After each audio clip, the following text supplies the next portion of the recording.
Good evening, everyone, and welcome to the provincial election debate for the Peterborough and Kawartha riding. We're hosting it by the Chamber of Commerce for Peterborough and the Kawartha Chamber of Commerce. My name is Gail Morehouse, and I'm honored to serve as the leader for this chamber. Tonight's debate is an important opportunity for our community to hear directly from the candidates about their vision, policies, and plans for addressing the issues that matter most to our businesses, our economy, and of course, our future. With the election day approaching on February the 27th, events like this play a vital role in fostering an informed decision-making amongst voters. I want to emphasize the importance of your participation in this election. In the last provincial election, voter turnout was disappointingly low, meaning that a relatively small percentage of eligible voters determined the future of our province. Every single vote matters. Choices will be made at the ballot box that will impact our healthcare, our economy, education, and the overall quality of our life. I would like to extend my sincere appreciation to the candidates who are joining us tonight and their commitment to the democratic process. I also want to thank Market Hall for hosting this event this evening. Tonight's event is made possible through our partnerships with the organizations such as the Peterborough and the Kawartha Home Builders Association, Central Lakes Association of Realtors, Peterborough and Downtown Business Improvement Area, Peterborough and District Construction Association. A special thanks to Rebecca, the Executive Director of Peterborough and the Kawartha Home Builders Association, for stepping up at the last moment to moderate tonight. Rebecca also serves as a director on the Chamber Board and is the chair of our Advocacy Committee. Finally, thank you to everyone who has submitted questions, and this ensures that your input will reflect the priorities of our community. And now I'd like to begin by welcoming Wendy Goro, who is the CEO of the Central Lakes Association of Realtors, to present our land acknowledgement and to review the details of this evening's presentation. Wendy?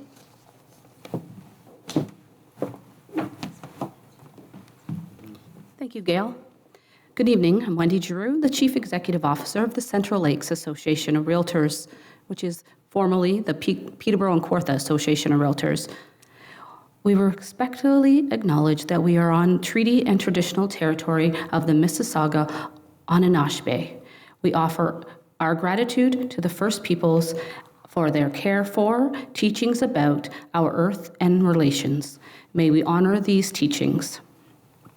Before we begin the debate, I would like to take a moment to explain how this evening will unfold. As organizers, we have prepared some questions, but we also want to hear from you.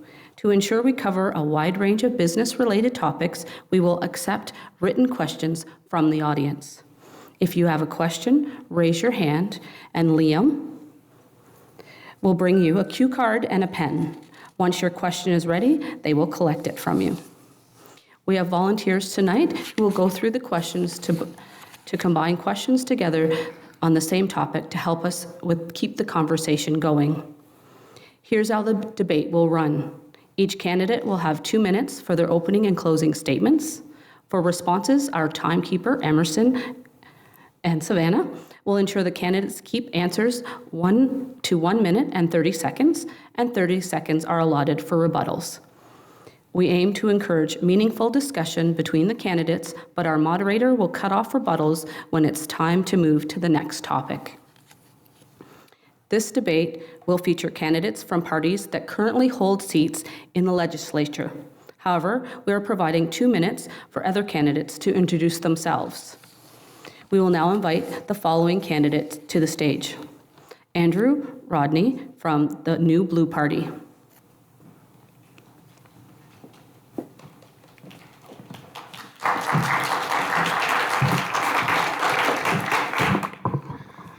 Thank you very much. Everybody can hear me okay? My name is Andrew Rodney. I'm from the New Blue Party. We are legit. We have 108 candidates out of 122 ridings, so we're not a small thing anymore, it would appear. I'm not going to be allowed to debate here, but I'm going to be answering all the questions from the debate on my YouTube channel. I've got a poster that you can come and get from me that's got a link to the channel so you can hear all the answers there. And you can also ask your own questions. I am not afraid of any topic. Unlike the other candidates, I will speak about any issue that you want to talk about. I got into this campaign essentially to tell the truth, and so here goes. In Ontario, your tax rate is 75%. I know you may not think that that's true, or you've never been told that before. The reason that that's the case is due to something called through taxes and hidden business taxes that are in a sticker price of a good or service. Obviously, that's way too high. That means government owns 3/4 of your life, your future, your children's future. They have it and they're not giving it back. That's why when we expect candidates to fix things, they don't do it because they have you exactly where they want you. So it doesn't particularly matter, this is weird for a politician to say, it doesn't particularly matter who we put in parliament. Nothing's going to change until we start understanding what's going on. Obviously, that tax has to go down. The second truth I want to say is that when people tell you that tax reduction means cuts, it doesn't. From the point where we're at, tax reduction would actually raise government revenue. I've got a YouTube video all about it, so please don't buy that stuff from the media or anyone. A reduction in taxes does not mean a reduction in programs. Unfortunately, I have a very, very short time, so I'll be hanging around the rest of the night. You can come and talk to me. I'm glad to talk about any issue you want to talk about. My name's Andrew Rodney, and I'm running for New Blue. Thank you very much. Thank you, Andrew. Is Brian Martindale here from the Ontario Party? Okay. Next up is Vicki Sweeney, the president of the Central Lakes Association of Realtors. Thank you, Wendy. Good evening, everyone. I'm Vicki Sweeney, president of Central Lakes Association of Realtors. It's now time to begin the debate. So please join me in welcoming the candidates. Jen Deck, the Ontario New Democratic Party. Dave Smith, Progressive Conservative Party. And Lucas Graham, Green Party of Ontario.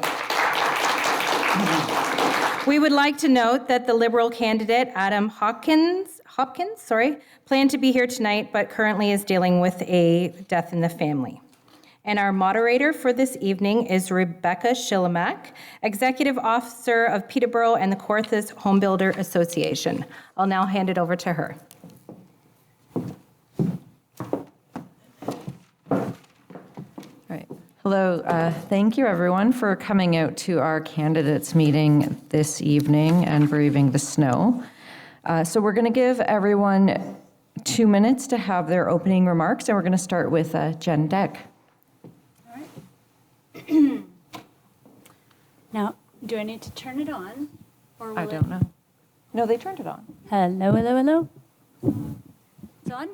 Can you hear me? Yeah. Oh, okay, close. I think I will do this. Thank you. I believe that you are out there, but I can't see you. I'm Jen Deck, she, her, running for the NDP, and I'm asking for your vote. We face a critical choice about the Ontario we want and the Ontario that we're willing to fight for. 30 years of Liberal and Conservative governments have failed to prepare us so that we can weather the storm we know is coming, and that storm, of course, is called Donald Trump. Ford likes Trump. He was glad Trump was elected, even though Trump famously campaigned for years on increasing tariffs as the solution for everything.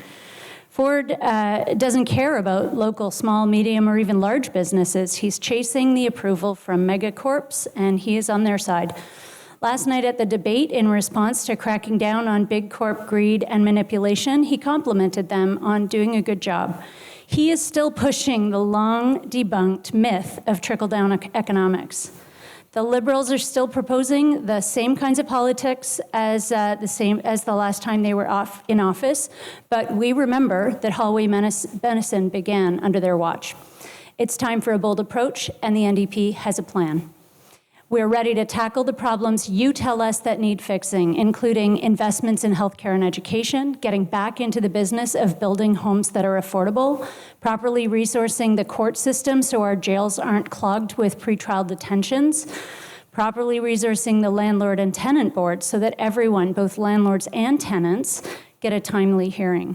There's so much more to describe in the NDP plan, and I look forward to discussing it tonight, but ultimately, the fundamental question before us is simple.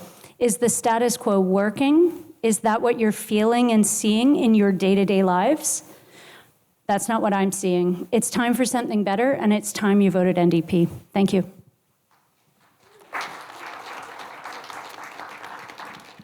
Thank you, Jen. All right, Dave Smith. Thanks, Rebecca. I appreciate that. Tonight we're going to hear things a little bit different. I'll start off with I'm Dave Smith, and I don't sell real estate, I don't sell insurance, I don't sell cars, I can't fix your HVAC system. Those are all the other Dave Smiths who live in our community. I've been the MPP now for 7 years, and I want to continue building on some of the things that we've done because, quite frankly, my job's not done yet. We've got a lot of things, a lot of challenges that we have to deal with. And as we go through the debate tonight, there'll be a lot of questions that we're going to be asked, and in all likelihood, I'm the only one who's going to be giving a local slant to it. What you're going to hear from people on either side of me is the 50,000 foot mark policy that the parties are going to put out. But it'll be difficult for them to talk about it from the local level. When you look at what has happened here in our community over the last number of years, there have been a number of initiatives. COVID aside, COVID created some other challenges for us. But when we look at some of the things that have happened here, when I was first elected, we were short 17 doctors. We're still short 17 doctors. There's no question about that. What we didn't have was a tool to attract doctors to the area. And we didn't have enough doctors in Ontario. So what we did as the provincial government was we increased the number of seats at university to train doctors by 400. Now, that takes 5 to 7 years for a doctor to get trained. We're starting to see the results of it. That first cohort graduated this past June, so help is on the way. Now, interestingly enough, one of the other parties has talked about how they're going to bring doctors to the area, but the reality is they cut the number of doctors by 15, and we'd have 750 doctors more today had they not cut those 50 spots. That's 1.5 million people who would have a family doctor who don't. So when you go to the ballot, I'm asking you to give me the opportunity then to continue the work that I have been doing. Thank you.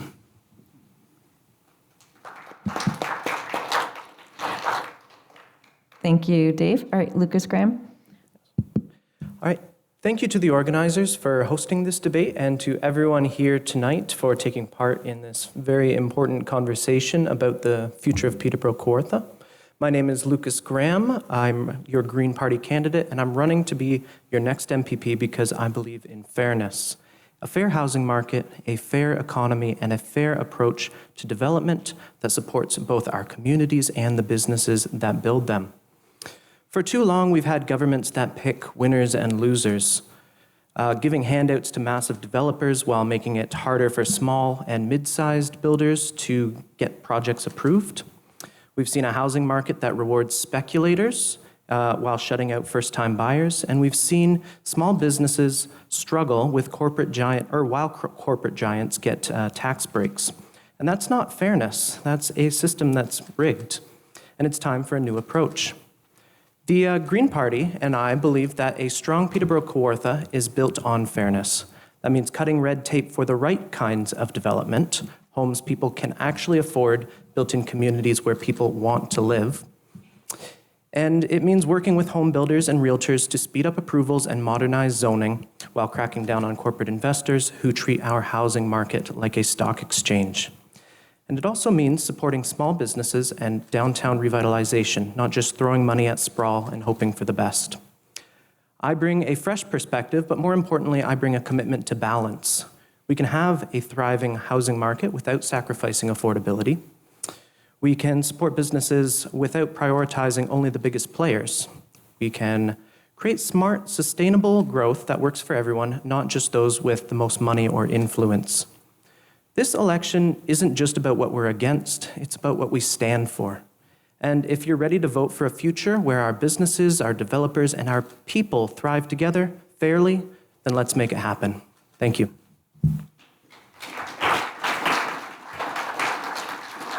All right, thank you so much. So the first question is from the Peterborough District Construction Association. Jen mentioned tariffs, so the question is, given the volatility in trade relations between Canada and the US, how does your party plan to address the challenges posed by potential tariffs on materials which are crucial to the construction industry? What measures will your government implement to mitigate these impacts for industrial, commercial, and institutional projects in our region? And they do affect residential as well. So Jen, you get to go first. Is it possible for me to actually see the question? That was a pretty long question. Yes, but it was fine. Thank you. This one? Yeah. Okay, thanks.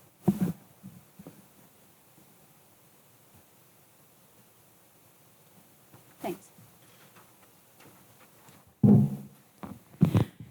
You know, the hard work of protecting Canada from tariffs is, of course, going to be at the federal level. But that's not to say that there isn't plenty that we can do at the provincial level to shore up our protections.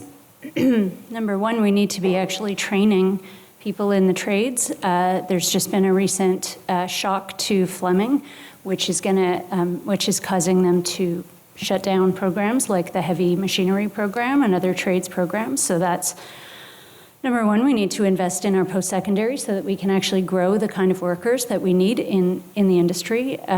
Secondly, we need to protect the people of Ontario from that economic volatility. We need to make sure that they are housed, that they can access food, that they have jobs that they can work hard in and help grow our economy. Currently, we have so many drains on our system based on private health care, the homelessness crisis that is costing us innumerable dollars, although I'm sure they have been counted. So we also need to work with our other provincial governments. We have to work in a collaborative way to make sure that we can start opening up flow of transport between products between the provinces, since currently our United States partner is not a reliable partner. So we need to work on those aspects. Thank you very much. Thank you, Jen. Dave, do you want me to read it again? No, I'm okay, thanks. Okay. One of the things that most people in the area don't realize is that 4.5% of the GDP for the greater Peterborough area is actually in exports to the United States. 25% tariff is going to be devastating for a number of our industries here. And we need to do everything possible to avoid getting those tariffs. That being said, Trump is so unpredictable that we're probably going to be dealing with this the entire 4 years that he's the president. And we need to make sure that we put things in place then to have that resilience. What we saw during COVID was a lot of the manufacturing of many of the PPE items was not done here. And we were at the mercy of other countries. We started to repatriate those jobs. We started to bring a lot of that manufacturing back, and we're going to continue that. We need to make sure that what we're doing has an Ontario focus to it so that Ontario industry has the opportunity to expand and to grow. We will be breaking down the barriers of interprovincial trade. That is something that has been committed on. And we need to make sure that what we put in place for supports for businesses are there to ensure that the working people are the people who are getting the benefit for it. That's why 12 trade unions so far have endorsed our plan and stood behind the Progressive Conservatives and said, this is the party that we think needs to be elected. We're going to continue that work. We're going to make sure that we're doing things to protect the jobs here in Ontario. Thank you. Lucas, do you want me to read that again? Or? If you don't mind, yeah, please. Okay. All right. Given the volatility in trade relations between Canada and the U.S., how does your party plan to address the challenges posed by potential tariffs on materials which are crucial to the construction industry? What measures will your government implement to mitigate these impacts for industrial, commercial, and institutional projects in our region? Okay, yeah. So I think that the only way to approach this is with a short-term, mid-term, and long-term plan. So in the short term, the Green Party is not afraid to work across party, jurisdictional, and sectoral lines. So we're going to immediately create a tariff task force that works across those lines to negotiate with the United States on trade to try to minimize the impact of these tariffs, or hopefully entirely mitigate them by calming the guy down there down. But that is only in the short term. In the mid and long term, we want to bring more of those manufacturing jobs and more of those raw material imports back into our province. So as the other candidates have said, we're of course going to work with other provinces to finally remove interprovincial trade barriers. But in addition, we're going to provide $2 billion per year for capital spending for municipalities to build resilient infrastructure through a dedicated climate adaptation fund. We're going to create a Protect Ontario fund for businesses disproportionately impacted by tariffs and make the investments needed to build new supply chains, either interprovincially or just in our local economy. And finally, create an investment tax credit to unlock more business investments within Ontario. Okay, thank you. I don't think anyone needs rebuttal. Are we okay to move on to the next one? We're good. All right. So the DBIA has a question. What will you or your party implement to support Main Street small businesses in navigating rising costs, labor shortages, and competition from large corporations and e-commerce while ensuring that they remain the backbone of our local economies? I'm going to switch it up and make Dave answer first. Thanks, Rebecca. I appreciate that. A lot of the stuff that we'll continue doing are things that we did implement during COVID. When you look at the Digital Main Street, that initiative alone, we were able to bring a large number of small businesses online so that they could continue selling their wares. That's something that we need to expand upon, so that what we're doing is we're promoting that local small business. It all comes down to how do we create jobs here in Ontario? How do we have that economy going? Because when we look at the economy in Ontario, if we don't have a strong economy, then we don't have a strong healthcare system. We don't have a strong education system. We don't have all of the social safety networks that we need to have. So it all comes down to what do we do in ways to make sure that the economy continues to flourish. We've made the announcement that we'll be moving to an Ontario First procurement process at the provincial government, and that'll cross all industries here in Ontario. So those small businesses here who make that fantastic product, who sell that fantastic product, will have the opportunity to sell it to the government of Ontario as well. We will be embarking on an entire marketing campaign to promote Ontario. Same things that we were doing during COVID. We've already set that game plan on how we should be approaching this, and we're going to continue doing those types of things. Thank you. Thank you, Dave. Lucas? Sure, yeah. So this is a very multifaceted topic, but I think that there's a couple different angles that we can come at it from. First, we're going to strengthen downtown businesses by cutting some of their costs. So lowering business costs, the Green Party will increase the employer health tax exemption to $1.5 million, which will reduce costs for small businesses and make them more competitive. They can reinvest that in staff and growth. We're also we're dedicated to creating more transit and parking and accessibility so that downtowns are easier to access. So expanding public transit and intercity connections in particular, reducing downtown traffic congestion by investing in some road improvements. Just kind of a, sorry.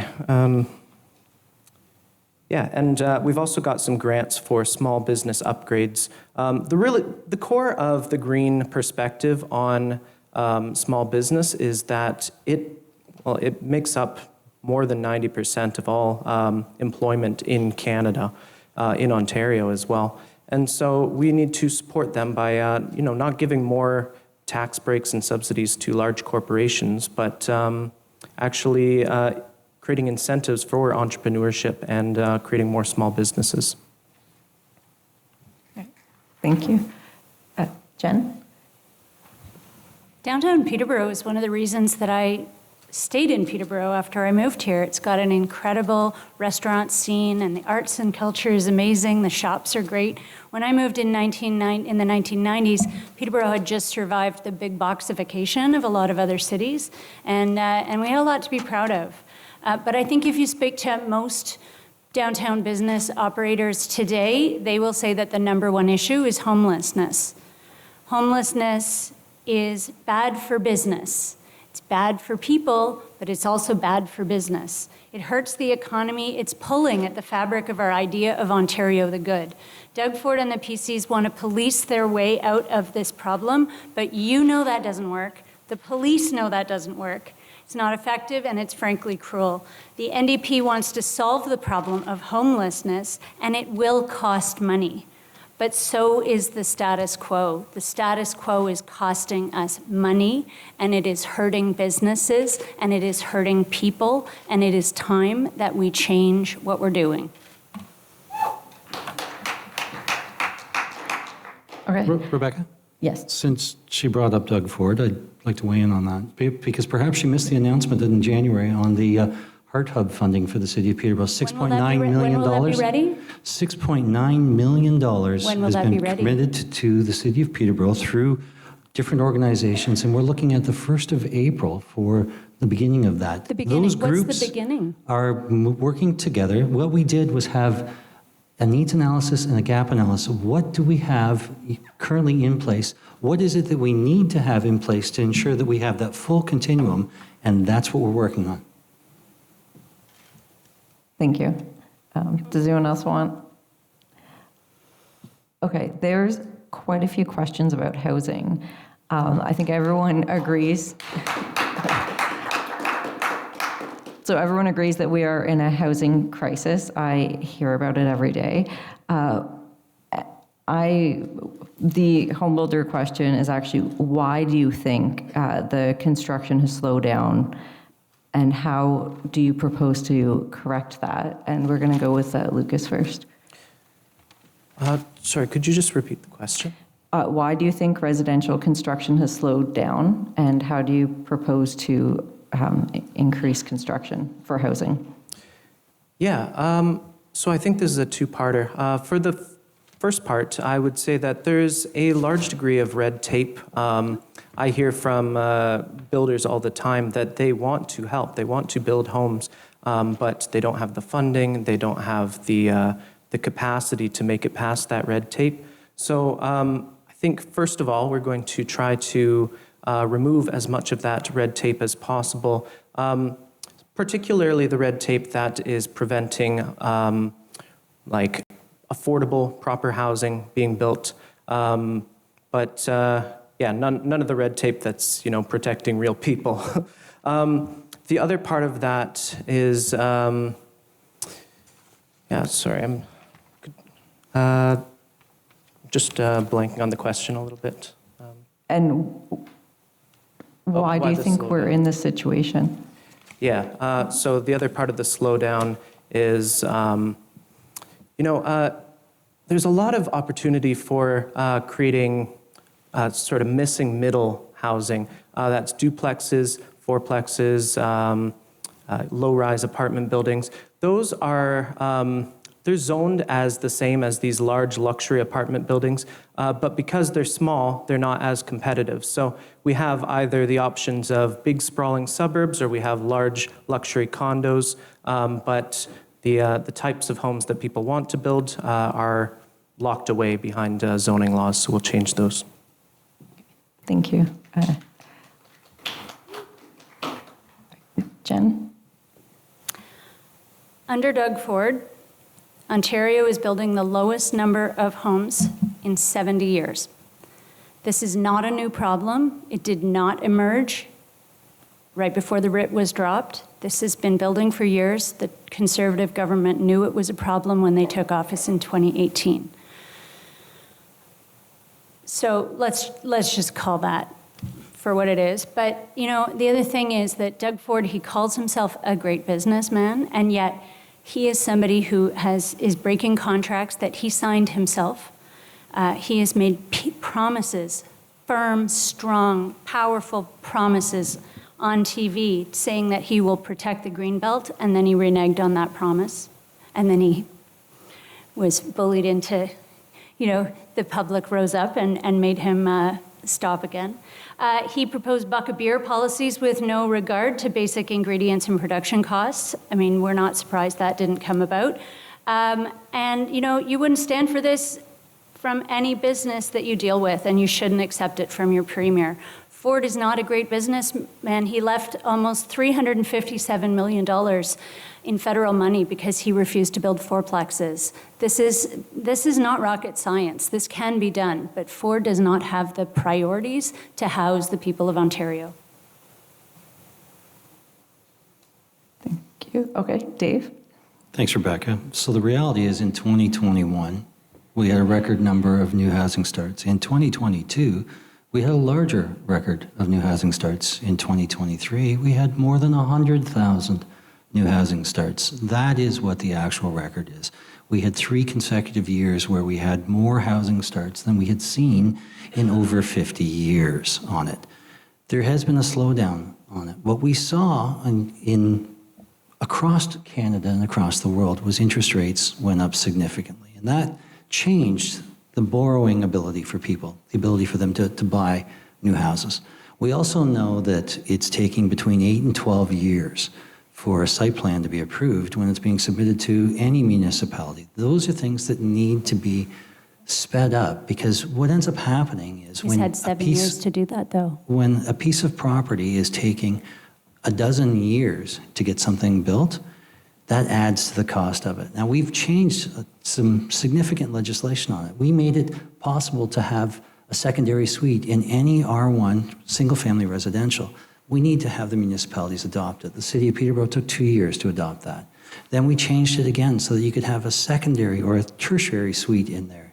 The city of Peterborough took more than a year to adopt that as well. What we need is willing partners who are going to work with us so that we can advance that to make it easier to get these things done. Thank you. Okay, so this question is from the Chamber of Commerce.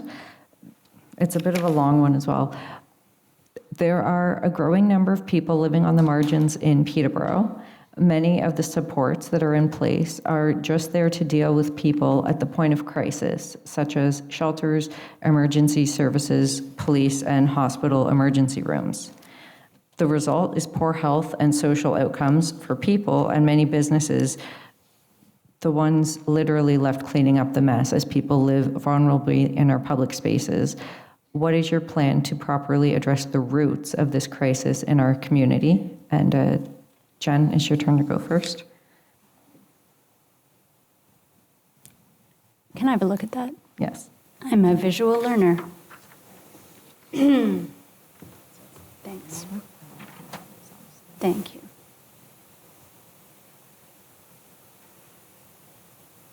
Yeah, thanks. Sure, again, not rocket science. This has been happening for years. Healthcare workers have been sounding the alarm that there are not sufficient supports in place for the growing needs for years. Educators have been sounding the alarm since well before the Conservatives came into power that violence is up, that students need more mental health supports. We are growing our future, and we need to be taking care of it. But what have decades of cuts from the Liberals and Conservatives resulted in today? 5 million people in Ontario without a doc, 250 million waiting for surgery, 50,000 waiting for a space in a long-term care facility. Wait times in ERs are averaging 20 hours now. ERs are closing, sometimes permanently, sometimes in emergencies. 2,000 patients a year are receiving healthcare in unconventional spaces, meaning hallways and break rooms. This, by the way, is the highest ever reported stat according to Trillium. Our courts are overwhelmed. Our police are overwhelmed. Our downtown businesses are overwhelmed. We have been crying out for basic supports for people so that people do not fall through the cracks and either become homeless or resort to violence or resort to crime. This is not rocket science. The kids are not all right. We need to be investing in our kids and our workers. And my time is up. Thank you very much. All right, Dave? Thanks, Rebecca. Anyone who says to you that they can solve this overnight is either a fool or is lying to you. It can't be solved overnight. We know that it takes between 5 and 7 years to train a doctor. We know that the number of residence positions at the university to train Ontario doctors was cut by 50. We know that we'd have 750 more doctors right now had that not happened. We know that we would have 1.5 million people who have a family doctor who do not at the moment had that not been done. In our very first budget, we added 50 spots into to universities. We're now up to 402. We've added an additional 300 for nurse practitioners. All of those things, though, take between 4 and 7 years, depending on the program that someone is on.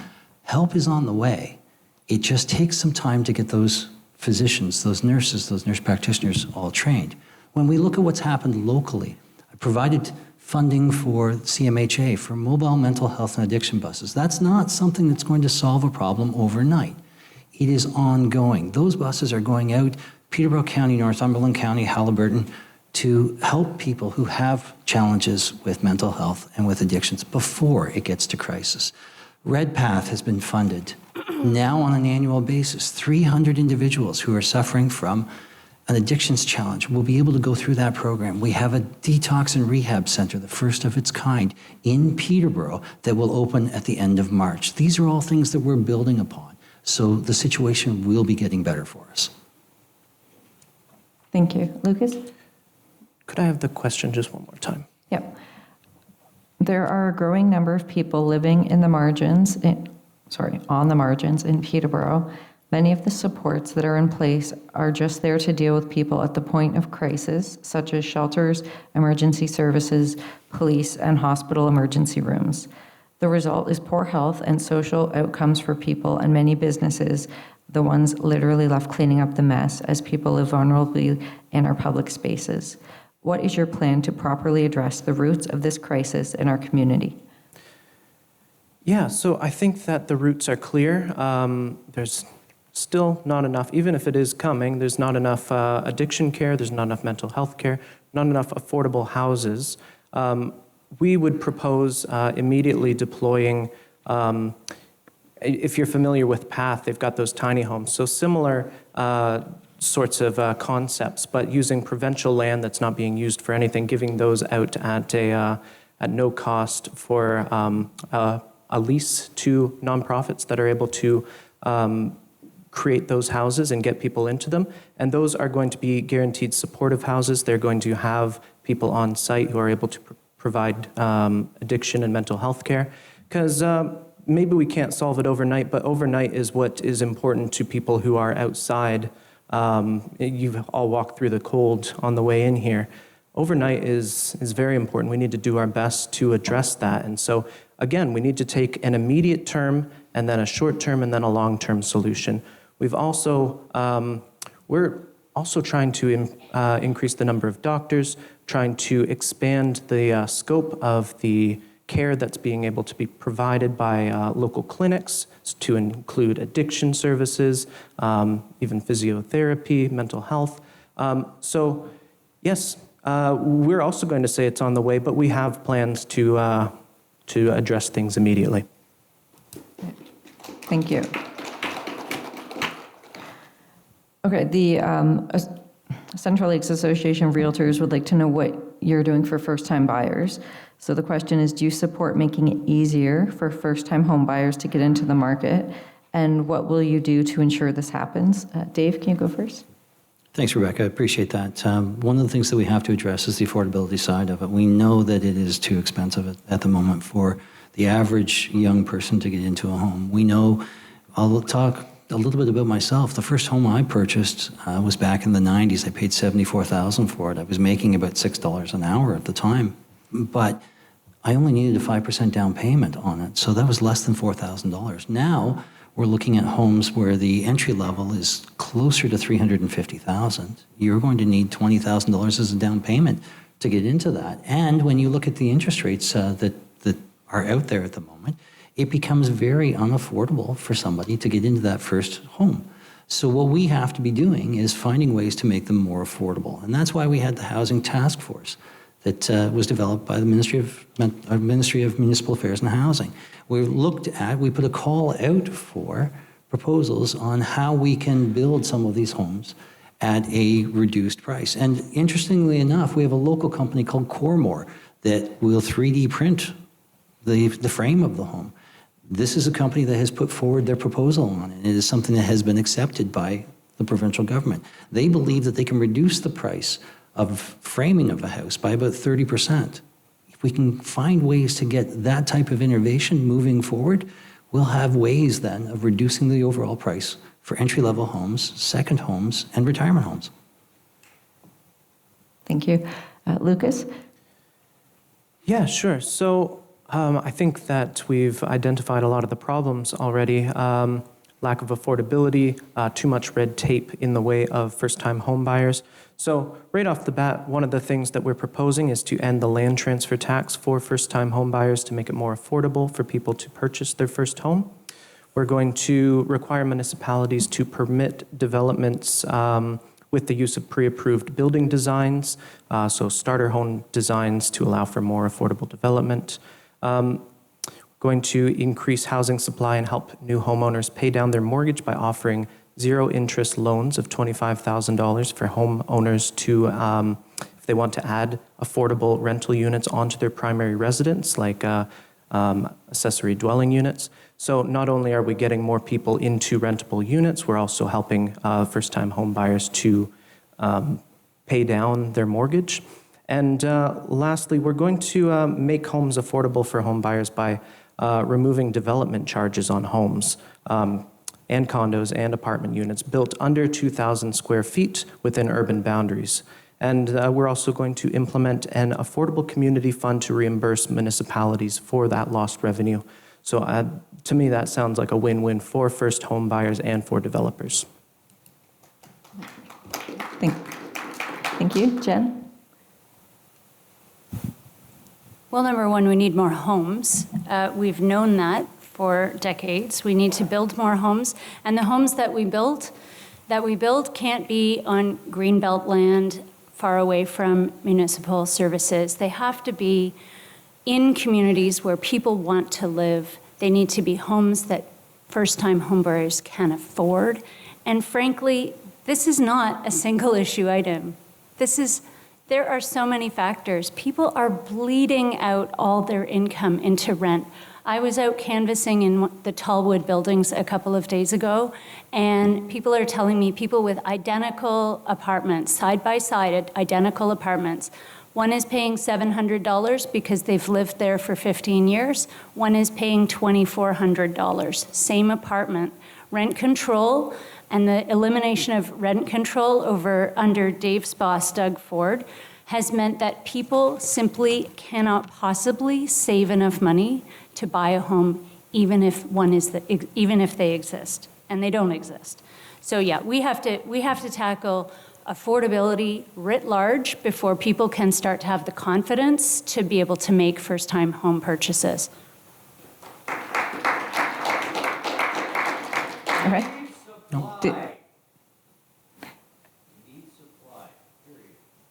We need more homes. We need more homes. All right, Dave, did you?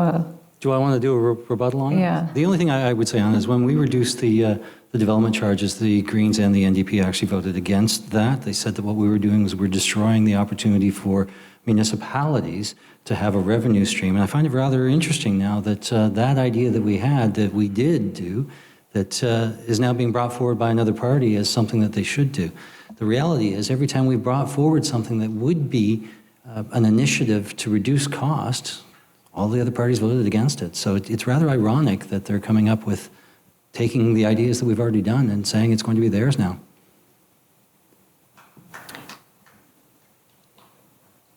Okay. Can I comment on that? Sure. Because I feel like that was a little bit pointed. Sure. I mean, I don't know the exact details, Dave, and I'm sure, you know, we hear Doug Ford answering and non-answering questions all the time and refers to stuff, and we don't know if it really exists. But, you know, the concept of what you're describing, I've seen this in education. Sometimes decisions get made, and they're based on really good logic and background and data. But the reason that they're made, it's for the wrong reasons. And so the implementation of that idea results in poor outcomes. So I guess I'm just not trusting that the bills that were proposed necessarily were going to address root causes and we're going to create the outcomes that we wanted. So yeah, maybe other parties are not supporting those. Do you want? Okay, I've got a very local question that from the chamber. So there's been a lot of talk about employment lands in this area, and there's been very little progress. Now that the industry, commercial industry, is threatened by disruptions from the US with the tariffs, we need to build and source more items domestically. Yet there are very few opportunities locally for businesses to set up any sizable manufacturing, warehousing, or logistics operations. Municipalities are creatures of the province, so what is your plan to get this sorted out and open up employment lands in Peterborough and the Kawarthas? And it's Lucas's turn. Yeah, sure. So the employment lands, they need to have access to utilities, roads. All of that requires upkeep and maintenance. And so I guess my question is, we already had that, and we're instead using it for large residential sprawls when we have urban boundaries that we could be building within. We could be intensifying, creating more density, and instead under this government, we've decided to sprawl out and use up all that land, use that room that could have been employment land, could have been bringing in manufacturing opportunities. But instead, we are sprawling outwards. The property taxes of those suburbs and the people that live there, they don't necessarily cover the costs of the utilities and the roads and everything that are spread out because as it gets farther from the downtown core, it becomes more expensive to upkeep. And yeah, it's not a great use of our dollars, right? Like it looks like housing, it seems like housing, but in terms of whether it's the right housing decision, it is not an economically viable one. So I'd say that we ate up a lot of our prime employment land. Okay, thank you. Jen? Yeah, we've heard this before, and Dave Smith loves to punch down on municipal governments. I'm sure you've heard it before as well. The 2021 lands need assessment indicated that there was sufficient land. There's 11,000 hectares of land available within the existing boundaries of Peterborough, and that should be sufficient according to that assessment. That should be sufficient for growth well into 2050. But, you know, Dave Smith has brought this up a few times before. If he thinks that there needs to be a boundary change, he should do it. He and his government, they have the legislative authority to impose a boundary change. So I guess the question is, if you believe that this is the only solution, even though assessments have said otherwise, then put your money where your mouth is. Either convince the municipalities to do that using your charm and your leadership skills, or impose the boundary change legislatively because you have that power. Dave? Thanks, Rebecca. If we had enough land, then we would have landed those two companies that were supply chain for the EV battery process, and we'd have 3,900 more jobs right now in this area that we do not have because we do not have a large enough swath of land to attract any of those companies. They were brought here, they took a look at Peterborough, and they couldn't find a spot that was going to be suitable for them. We were working on a cross-border services agreement with Cab Monaghan for 250 acres or so, right at Airport Road, as well as right beside Sir Sanford Fleming College. There's a section there that was an additional 75 acres, but the deal couldn't be made. The previous MPP, when this was brought up multiple times during his term, said that it had to be a locally developed solution, that the province shouldn't get involved that way. Now he's the mayor. We had a meeting in my office in March of 23, where it was himself as well as 3 councillors and the city CAO. And we walked through how they could make an approach on it. It took 7 months after that before there was actually anything that was done. We brought them together, I brought them together in January of last year for this proposal, and there's been no progress on it. So absolutely, I'm going to have to take a much more active role in this and ensure that we have the first meetings, and I will provide a mediator from the province to ensure that we get what we need in this area so that employment comes, housing comes, and our children don't have to leave to get a job. Thank you. We got an interesting question from the audience. Jen, you're going to go first, and it is a longer one. Farming makes up an impactful portion of our local economy. We've seen prices rise for operational costs and for farms themselves, which have made it difficult for people to get into the business of farming. Does your party have any plans to help our farmers? And how would you help get people into farming? Okay.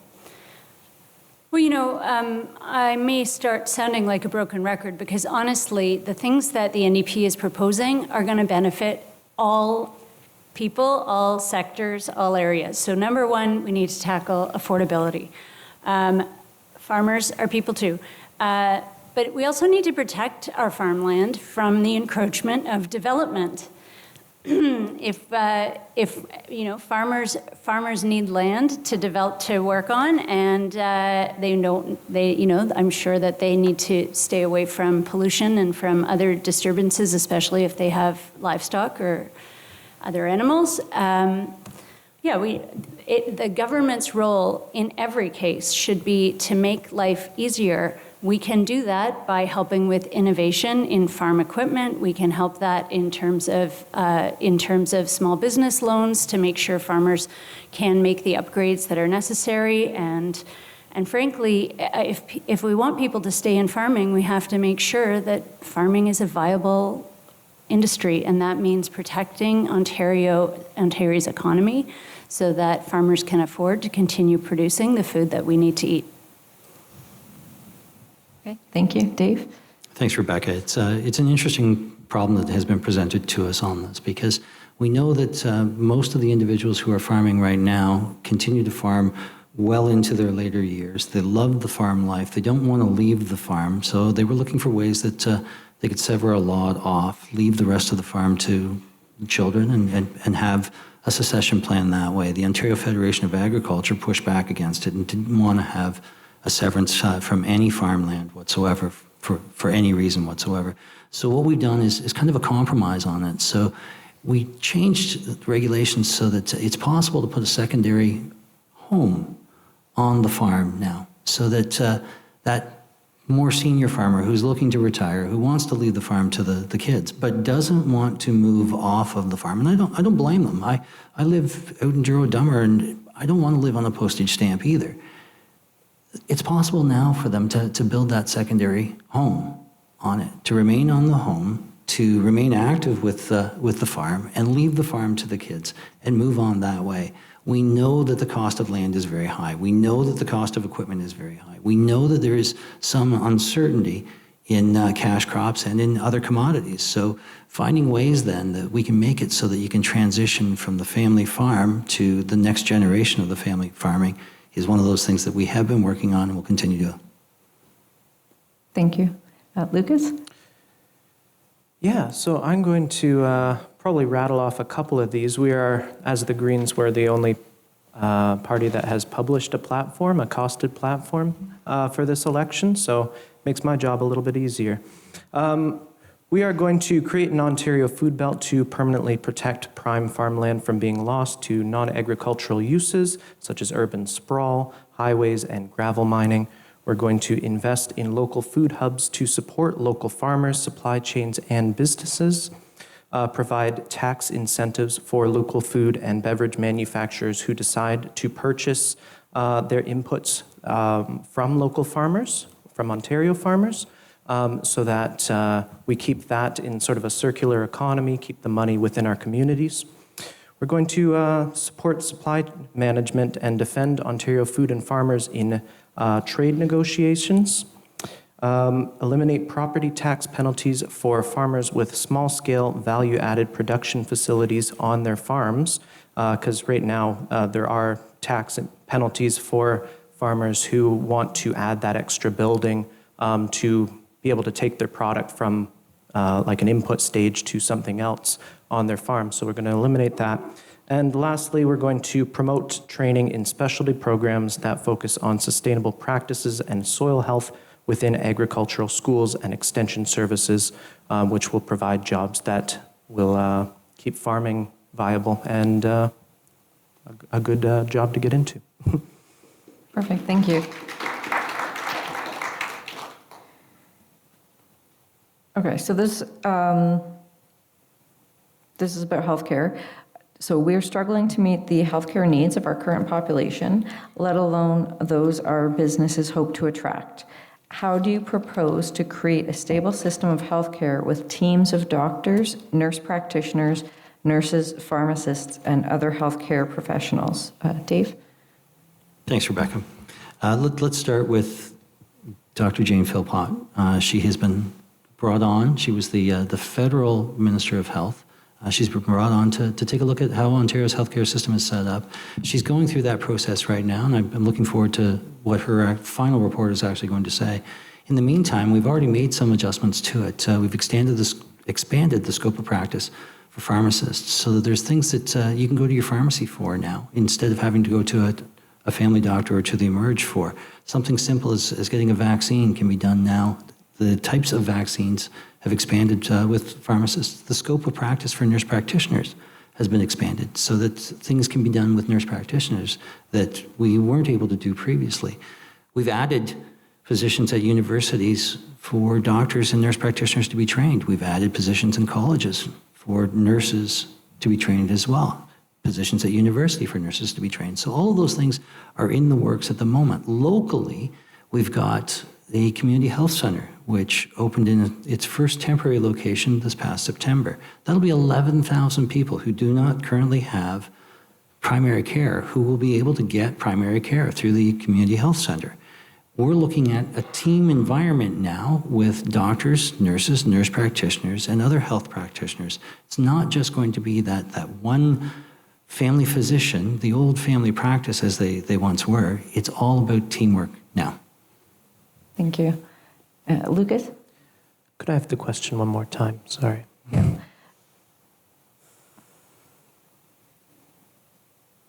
Right, we are struggling to meet the healthcare needs of our current population, let alone those our businesses hope to attract.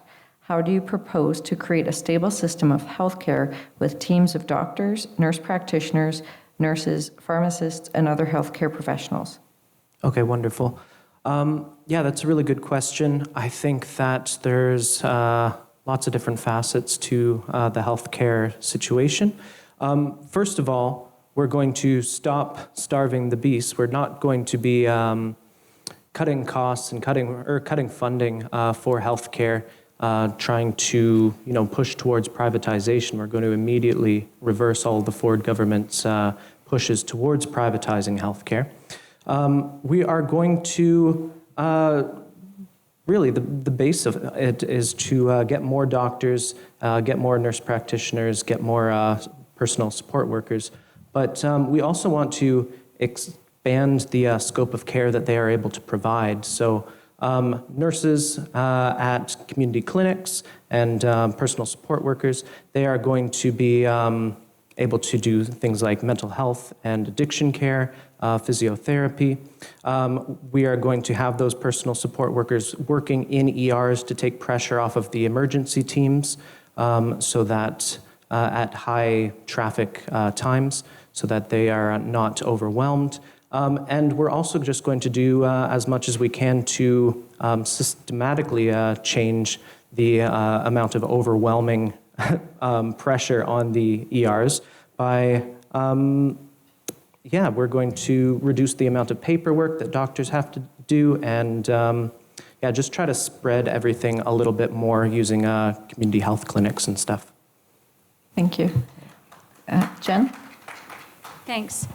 There are a variety of ways that we can tackle the issue of lacking in healthcare workers. Number one, there are internationally trained workers in Ontario. They're driving cabs right now. They're delivering pizzas right now. They are held up, their credentialing is held up with red tape that can be addressed. So that's one thing we can do. Let's do that right away. We can also make it easier for everyone to participate in the economy. The AODA was supposed to kick in January 1st.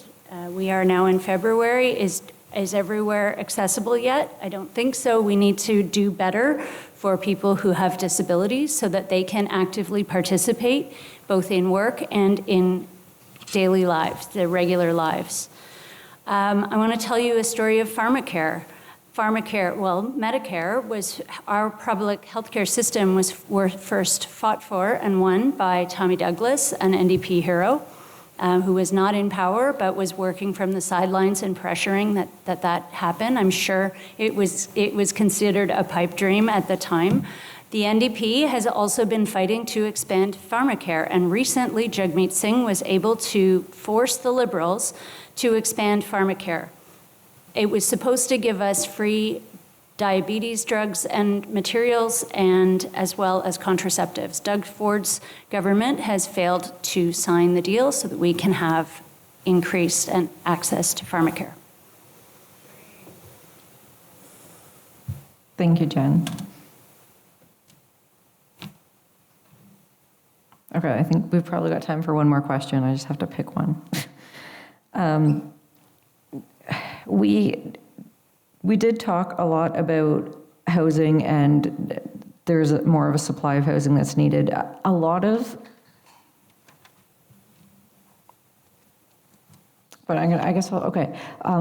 municipal budgets, I guess this isn't really about housing then.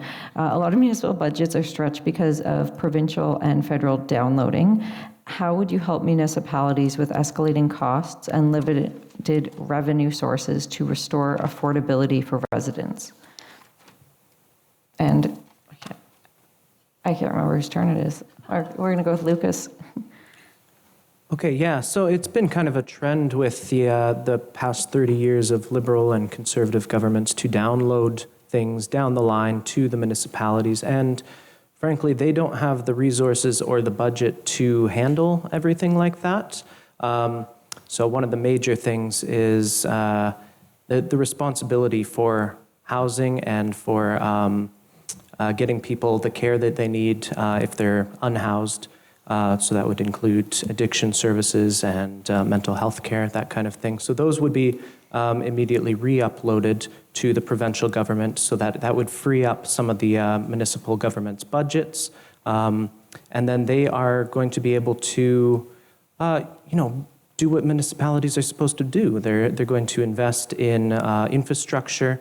They're going to invest in making the community brighter, more vibrant place. And right now they're stretched very thin, and they're not able to do that because the provincial government has put a lot of pressure on them financially and in terms of responsibilities. So I guess what I'm going to finish off with is we're going to take charge, take responsibility for the responsibilities that have been put down on the municipalities and re-upload them.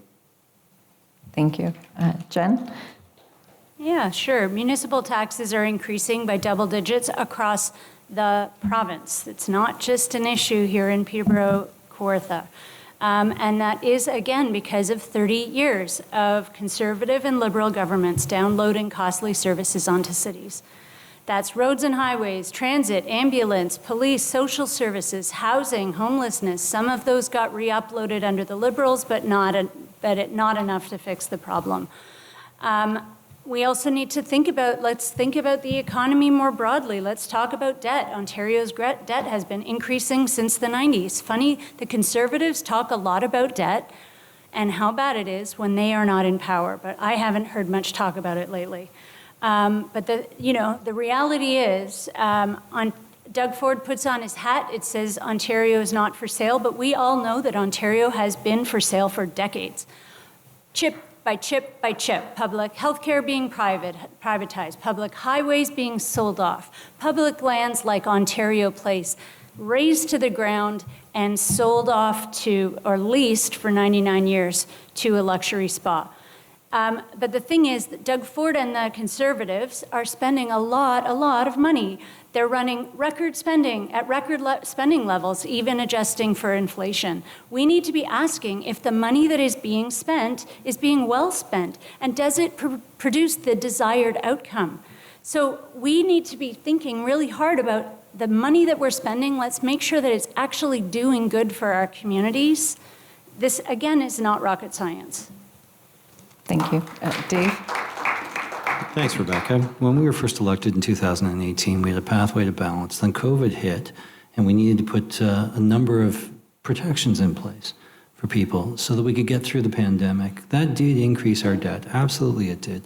But what interestingly has happened is our credit rating has improved multiple times since we have been in power. Most recently, it was improved by Moody's. We're back up to a AA rating now, which is something that's fantastic because it means that our borrowing cost goes down as a result of it. We're the only province right now that has a pathway to balance on the budget on it. We'll be having a balanced budget by 2027. So all of those things are because of good fiscal management. We've grown the revenues on the province of Ontario without raising a single tax because we've focused on growing the economy. And when you do that, all of those things make a positive difference. When we look at what's happened here in the city of Peterborough, the city's budget is about $411 million. About $170 million of that comes from the property taxpayer. The rest of it comes from the federal government, the provincial government, and some of the industries that they actually own. So when we look at what's happened and the amount of money that has flown into the city of Peterborough on this, I think it's very difficult for a city councillor or for anyone else in the city to stand up and say the provincial government has not supported them. We actually have time for a few more. So I'm going to ask one about post-secondary, and I'm out of order, so I'll ask Dave first this time. Sure. Our post-secondary institutions are being pushed to the breaking point financially. For years, they have found creative ways to be more efficient and generate funding, while their provincial funding and tuitions have been frozen. Trent and Fleming are the backbone of building a skilled and competent workforce, and they're a significant force in our local economy. Will you increase funding and support for public post-secondary institutions? So when we look at what happened when we were first elected in 2018, we did freeze tuition rates because we believed that students had too much of a burden put on them. So we did freeze tuition at that point. But we also simultaneously did increase the funding that went to the post-secondary institutes. When the federal government made changes to the number of international students, we increased the funding by $1.2 billion across the board to all post-secondary institutes because we knew that there were some challenges that they were facing. The first round of cuts on international students was no school could have more than 25%. Trent wasn't affected by that because Trent only had 23% of their student body as international students. The second round that came out, and this was just released by the federal government on Christmas Eve, December 24th, for a January 1st start. There were further cuts to it. So you saw some changes at Trent in particular. They had to change their budget, but we've given $121 million more to Trent this year in operating to cover some of those adjustments that they have to make. Fleming is in a similar position, but they were running programs that only had 4 and 5 domestic students. So some of the cuts that they made to programs were because they didn't have enough local domestic students to actually keep that program running. we're looking at how can we further support those colleges and universities, because the last round of changes that came from the federal government came on December 24th. Thank you. Lucas? Yeah, so the Green Party is definitely in support of providing additional funding above and beyond what is being given to the post-secondary institutions like Trent and Fleming. As the question kind of stated within it, they are the backbone of our economy here, or of our growing economy. They're the next generation that's going to be taking over a lot of the jobs, that's going to be starting ventures into entrepreneurship.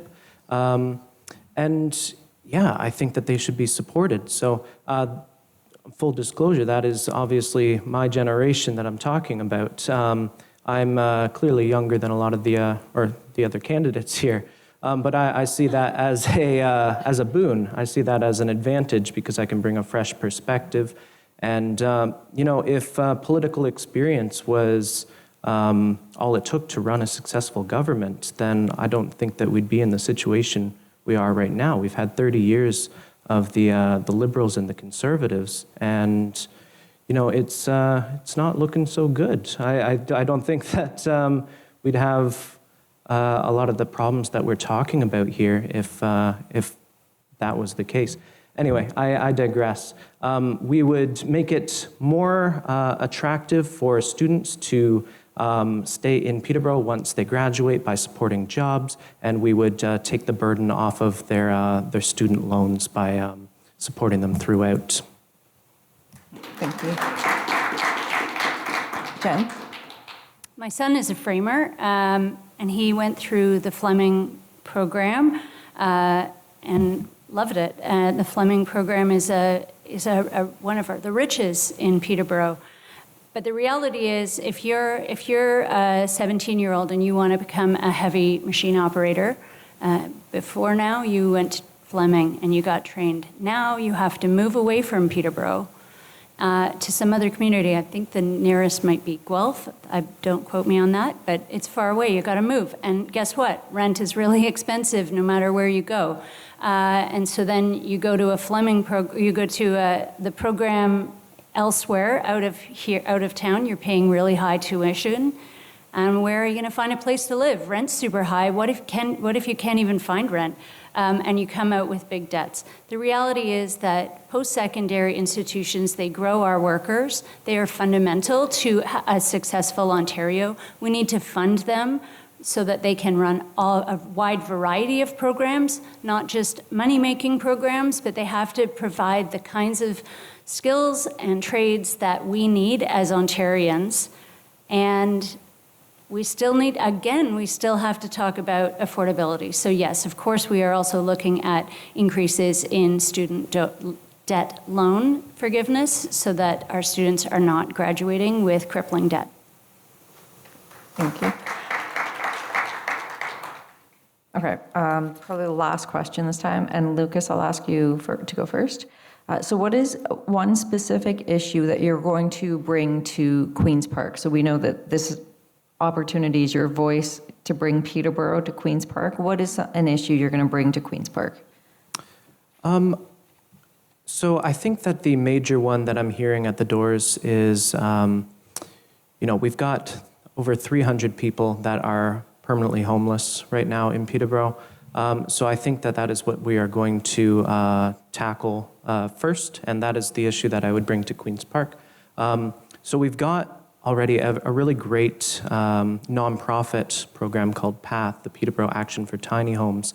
And a big part of what the Green Party is proposing is making more of those types of units and putting them on provincial land that's not being used for anything, and allowing them to build more and to immediately get people off the streets into these supportive houses with wraparound services, including addiction care and mental health care.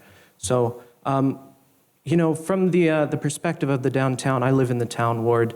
I want to make sure that people are able to have a warm, safe place to sleep at night, but it also cascades over into every other aspect of the downtown because we've got these tent cities. They are hurting businesses, they're hurting people who are suffering under these poor conditions, and so that's going to be my number one priority when I get to Queen's Park.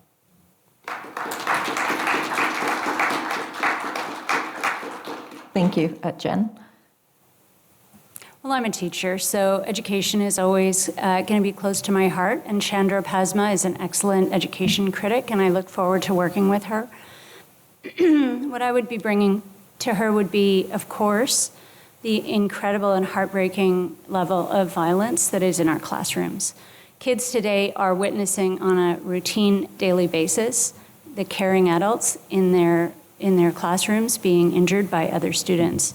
The need for more supports in our education cannot be more clear. It is heartbreaking to watch kids suffer for lack of basic mental health supports and other healthcare supports.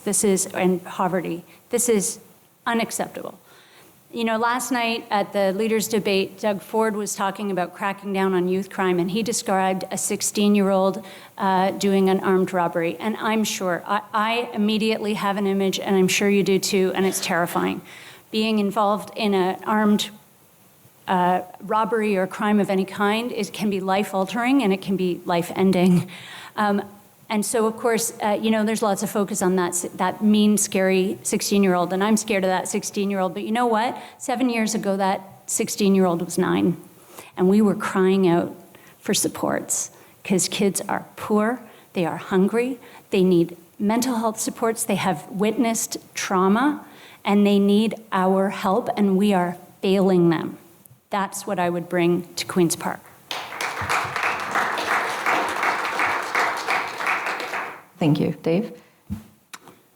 Employment, employment, employment, employment.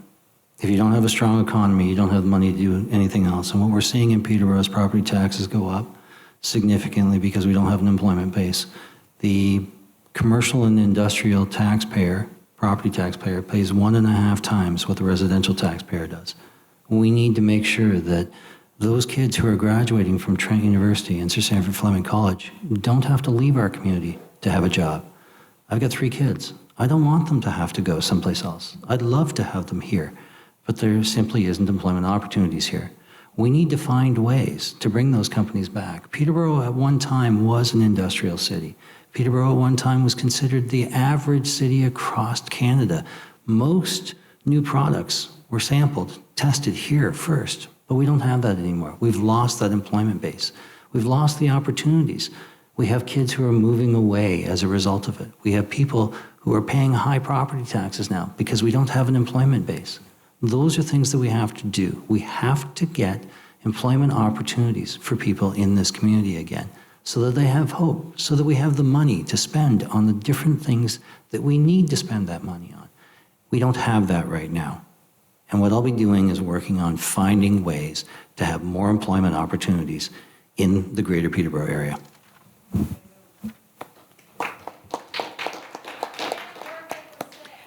All right. I would like to thank everyone for their time. You do get a few minutes to have closing statements. I'll just go in the same order. So Jen, you get some time. Thanks again. Thanks to everyone out there in the mysterious, darkened crowd. Thank you to anyone who's watching. Look, we're looking down the barrel of 4 long years of Donald Trump and the damaging impacts it's going to have on Ontario. We cannot afford to elect a leader who admires and models himself on Donald Trump. Ford wanted Trump to win, even though we've all heard for years Trump's plan to solve everything with tariffs. Either Ford didn't see this coming or he doesn't care. Either way, we can't put him back in charge. The Liberals talk a good talk, but their policies are conservative light. We all remember what it was like heading into the 2018 election. Ontario was ready for a change. Aren't we all feeling ready for a change now? In 2016, the wait time for social housing was 4 years, and now it is 10. There are no new ideas coming from the Conservatives or the Liberals. They want to maintain the status quo, but the status quo isn't working. The NDP is ready with a bold vision for Ontario, one that will address the crises we're in and future-proof us from the next threat from Trump. The NDP understands that when we invest in the people of Ontario, we are investing in our future. It's time for something better. It's time for a change. It is time for the NDP. Thank you very much. Thank you. Dave? Thanks, Rebecca. When we take a look at what we have done since we have been first elected, we've tried to address the healthcare problem. We increased the number of doctor positions at universities so that we could train more. We've made it easier for internationally trained doctors to get their licenses here in Ontario. And we're the only province right now that has said, if you're licensed anywhere in Canada, you can practice in Ontario. So we're addressing that shortage. The challenge that we have with it is it takes 5 to 7 years to train a doctor. That should have been done 15 years ago. It's not something that should have been done or started 6 or 7 years ago. It should have been started 15 years ago. We've increased the number of spots at university and colleges for nurses. We've increased the number of spots at university for nurse practitioners. We're on our way on those things. Help is coming because people are graduating. We're addressing the homelessness issues. We're addressing addictions issues locally. We have the funding for the Heart Hub, $6.9 million on an annual basis to fill in all those gaps because we want to make sure that we've got the supports in place for somebody who is anywhere on the spectrum, whether they are homeless, whether they are living in their own home and they have an addictions problem. We're going to have that pathway for everyone so that they can get to a better spot. We'll meet you where you are, but we're not going to leave you there. And that's the approach that needs to be taken. And when we look at the economy is something that everything else revolves around. We need to make sure that we have a strong economy. We need to make sure that we have a leader who's willing to stand up to Donald Trump. And we're seeing that right now with Premier Ford. He's been referred to as Captain Canada because he is the chair right now of the Council of Federations. All of the provinces have gotten together. There's a void at the federal government on this. Premier Ford has stepped up. He is showing that we are pushing back against Donald Trump, and he's got the backs of the Ontario workers. Thank you. All right, Lucas? Tonight, we've talked about a lot of the challenges facing Peterborough, Kawartha, housing, affordability, the future of our businesses, and how we grow as a community. But this election isn't just about the problems, it's about the choice that we have to make. For too long, Doug Ford's Conservatives and the Liberals before them have put corporate profits ahead of real people. We've seen it in the housing market where giant investors drive up prices while families are priced out. We've seen it in infrastructure spending where highways and magic tunnels are prioritized over local roads and transit. And we've seen it in small business policies that offer handouts to corporate chains while independent businesses struggle. We can't afford another 4 years of this broken system, and we can't afford to keep voting the same way and expecting a different result. Some are going to tell you that you should vote strategically, but let's be honest, if strategic voting worked, we wouldn't be in this mess. The only thing the lesser of two evils approach has given us is rising costs, a worsening housing crisis, and politicians who serve donors over people. It's time to vote based on your values and not your fears. The Green Party has real, practical, and costed solutions to build homes people can afford, revitalize our downtown areas, support businesses and developers who play fair, and invest in infrastructure that benefits everyone, not just the highest bidder. And while other parties make big promises, we've done the work. We're the only party to release a fully costed platform so voters know exactly how we'll pay for our commitments without hidden cuts or vague numbers. This election, I ask you to vote for what you truly believe in, not out of fear, not for the same old broken promises, but because you know that we as a community can do better. Together, we can build a strong, fair, and thriving Peterborough Kawartha. Let's make it happen. Thank you.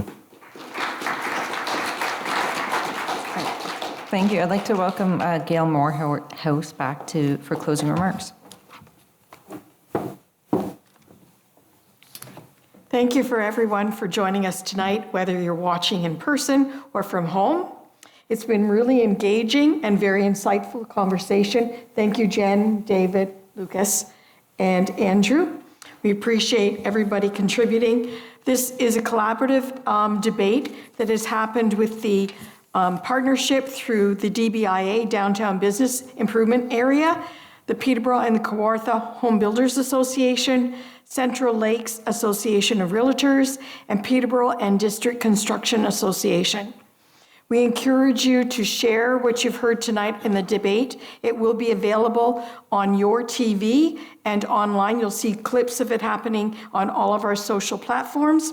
If you'd like an opportunity to engage more one-on-one with the candidates, there's a more informal opportunity happening on Thursday morning in Lakefield at Marsh Center from 9 until 10. Everyone is welcome to come and have conversations more thoroughly with them.